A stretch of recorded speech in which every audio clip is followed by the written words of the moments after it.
My hands are 90 years old now. I look at these hands and I can still see the red soil underneath my fingernails. I can still feel the weight of seeds I planted when I was your age, maybe younger. I sit here today and I want to tell you something that has taken me 9 decades to truly understand.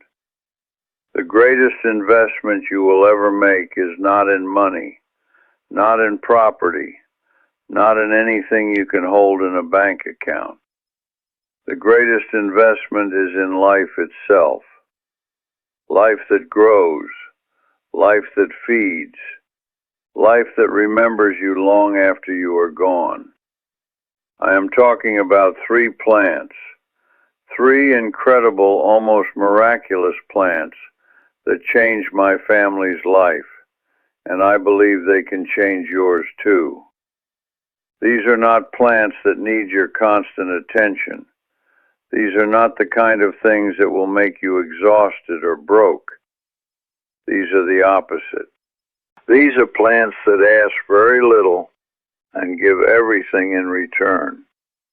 They are what I call the forever plants, because once you plant them, once you give them a chance, they will still be feeding your children, your grandchildren, and your great-grandchildren long after you have returned to the dust. When I was a young man, maybe 25 or 26, I did not think about legacy. I did not think about the future in the way I do now. I was thinking about today's meal, about survival, about making it through the season. My father, God rest his soul, he sat me down one afternoon and he said something I will never forget. He said, "Son, any man can eat what exists today, but a wise man plants for tomorrow. A very wise man plants for generations he will never meet." I did not understand him then. I was too young. I was too hungry for immediate results. But he was planting something that day, and I remember watching him. He was planting the first of these 3 plants in our garden. And I want to tell you about that moment, because it changed everything. Let me tell you about the Moringa tree first. My God, what a plant this is. I am telling you, when I discovered what the Moringa tree could do, I felt like I had discovered a secret that the world was keeping hidden from people like me, from poor people, from people who struggle to get enough nutrition. The Moringa tree grows in places where nothing else will grow. I have seen it thrive in soil so poor that other crops will barely whisper. I have seen it stand tall when the rain did not come for months. My father brought the first moringa seedling from a neighbor who had brought it from India. We planted it in a corner of our land that was almost worthless, rocky and hard and unpromising. Within 2 years, that tree was taller than my house. Within 5 years, it was producing leaves so full of nutrition that my wife, bless her heart, she would make a tea from those leaves, and I felt stronger than I had ever felt before. That moringa tree became medicine for my family.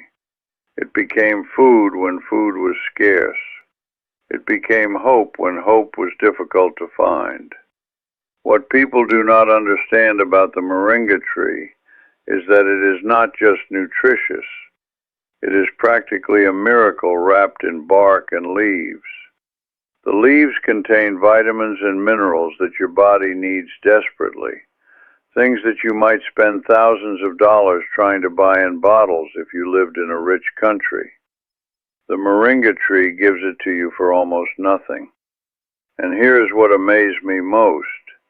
The tree kept producing, year after year, decade after decade. I am 90 years old, And I still have that moringa tree on my property, now with 3 or 4 other moringa trees I have grown from its seeds. My grandchildren play beneath those trees. They eat the leaves, they grow strong. The moringa tree is also incredibly generous with seeds. Within a few years, you can be growing new trees from the seeds of your first tree. You can give them to neighbors. You can watch them take root in other places. My great-grandson came to visit me just 3 years ago, and he told me that his mother, my granddaughter, had grown a moringa tree in her city from a seed I had given her decades before. Can you imagine? A tree that I planted when she was not even born, now feeding her own children. That is what I mean by forever. That is what I mean by legacy. The second plant I want to tell you about is the cassava plant. Now, cassava is something that saved my family during very difficult times. When the harvest was bad, when the market prices were too high, when people around us were going hungry, we had cassava. We always had cassava. The cassava root grows underground, hidden away, and it stores nutrition and energy in a way that almost seems impossible. You can plant it in poor soil. You can plant it in dry seasons. You can plant it and then nearly forget about it. And when you come back, the earth has created food for you. I remember a year, I think it was 1968 or thereabouts, when everything went wrong. The rains came at the wrong time. The crops failed. But we had the cassava.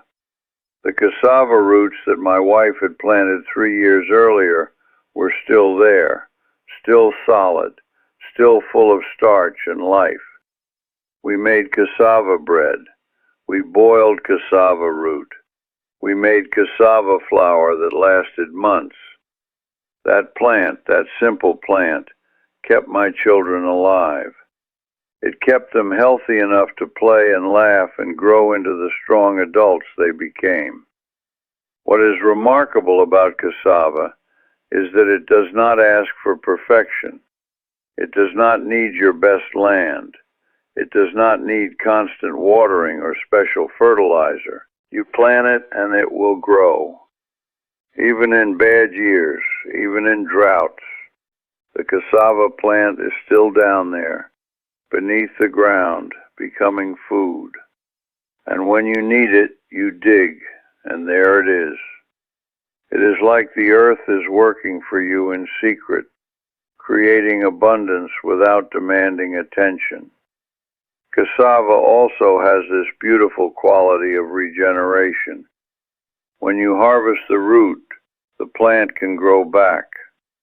You get leaves that are nutritious and can be eaten. You can save pieces of the cassava plant itself to grow new plants the following season. Nothing is wasted. Everything returns. My mother taught me that when you plant cassava, you are creating a circle that keeps giving. And now, 90 years later, I understand that she was teaching me something even deeper than agriculture. She was teaching me about the way life works, about how giving leads to receiving, about how the greatest harvests come from seeds we plant with patience. Now the third plant, the one that my father was actually planting that day I was watching him, was the tamarind tree. Oh, the tamarind tree. This is perhaps the most generous of all three, because the tamarind gives you not just nutrition and medicine, but beauty as well. It is as if the tree understood that humans need more than just physical food. We need something to look at that makes our hearts feel lighter. The tamarind tree has these incredible feathery leaves that move in the wind like tiny hands waving hello. The fruit of the tamarind is sour and complex, and absolutely unlike anything else you will taste. The tamarind became the spice in our food, the medicine in our remedies, the flavor that made simple meals taste like celebrations. And my children, my grandchildren, they were not just eating nutrition, they were eating culture. They were tasting something that goes back hundreds of years, something that their ancestors had also tasted and loved. I watched my father that afternoon, and what I remember most is how he was not hurrying. He was not acting like he was doing something urgent or important. He was simply there, hands in the soil, placing a seed, covering it with earth, watering it gently. He said to me, "This tree will still be here long after I am gone, and it will feed people I will never know." I did not understand the peace in his voice. I do not know if I understand it even now, but I feel it. I feel what he was feeling. Here is what I have learned about these three plants, after nearly 90 years of watching them grow, of depending on them, of sharing them with everyone I love. They are not magical in the way that people use that word, meaning impossible or supernatural. They are magical in a deeper way.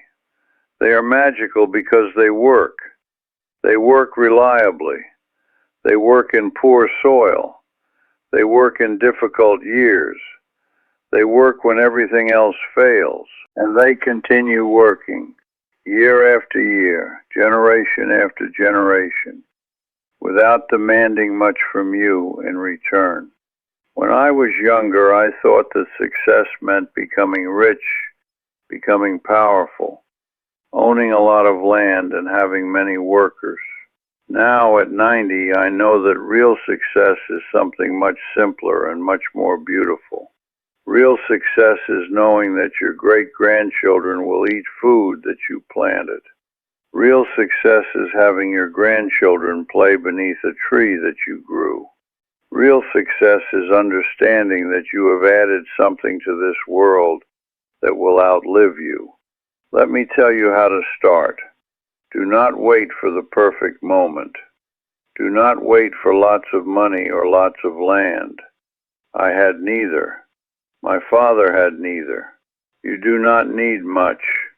You need a moringa seed, which you can grow in a small pot and then plant anywhere.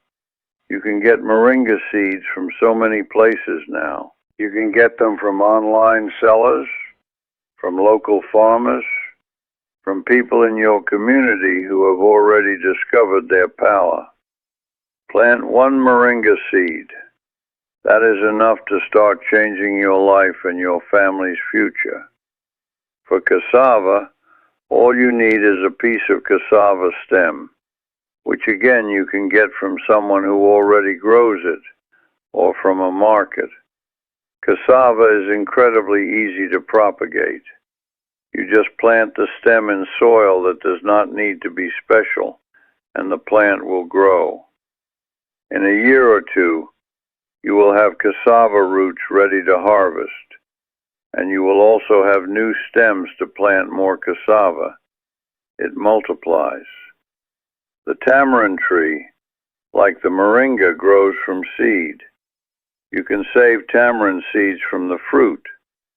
The fruit itself is already useful to you, already feeding your family, and then the seed becomes a tree that produces more fruit for decades.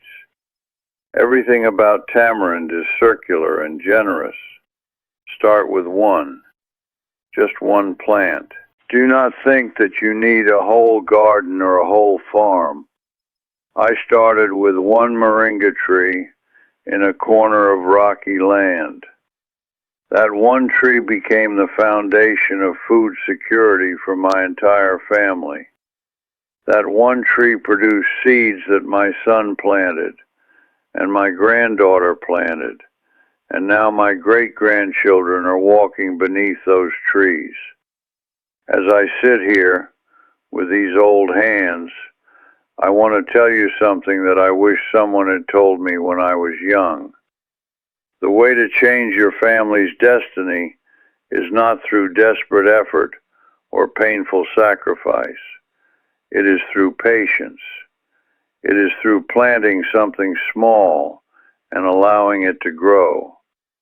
It is through understanding that time is on your side when you work with nature instead of against it. These 3 plants are not perfect. They will not solve every problem. They will not make you wealthy in the way that money makes you wealthy. But they will do something better. They will give you independence. They will give you security. They will give you the power to feed the people you love without begging anyone for anything. They will give you the knowledge that you are leaving something behind, something alive and growing, something that will remember you. I have 9 great-grandchildren now. I have seen 6 of them grow up. I have watched them eat from the Moringa tree that I planted. I have watched them learn to harvest cassava the way their mother taught them. I have watched them sit in the shade of tamarind trees and laugh. I have watched them become healthy and strong, fed by plants that I put in the ground. I have watched them begin to understand that there is a connection between us and the earth, that we are not separate, that when we give to the earth gives back. This is what I want to give you, not money, not things that you can hold in your hand and then lose or break. I want to give you the knowledge that you can create security for your family with your own hands. I want to give you the hope that comes from knowing that you are building something that will outlast you. I want to give you the peace that comes from understanding that the greatest inheritance is not gold or property, but life itself. The earth is still here. The seeds are still here. The knowledge of how to grow these plants is not lost. It is available to anyone who wants to learn it, to try it, to believe that it is possible. You do not need to be special or smart or lucky. You just need to put a seed in the ground and then wait. That is all. I am 90 years old, and I am running out of time in this body. I feel this more every day, but I am not afraid, because I know that I am leaving something behind. I am leaving trees that grow. I am leaving knowledge that my grandchildren will carry forward. I am leaving a circle of life that will keep continuing, because I decided so many years ago to plant something and wait for it to grow. This is my wish for you. This is my hope for you. I hope that you will plant a seed. I hope that you will wait. I hope that someday, maybe 10 years from now, maybe 20 years from now, you will stand beneath a tree that you grew, and you will feed your child or your grandchild with its fruit.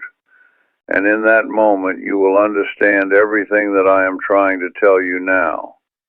You will understand that this was never about becoming rich or powerful. It was always about becoming part of something that is bigger than yourself, something that lives and grows and feeds and continues long after you are gone. If you have heard anything I have said, if anything has touched your heart, I want to ask you to do something for me. Subscribe to this channel. Keep this knowledge alive. Share this with people you love. Tell them about the Moringa tree, about the cassava, about the tamarind. Tell them that an old man in his 90th year, someone who has seen so much change, so much suffering, so much happiness, is telling them that these plants matter. They matter because they are forever. They matter because they are your legacy. They matter because they will feed your great-grandchildren. This is how wisdom lives on.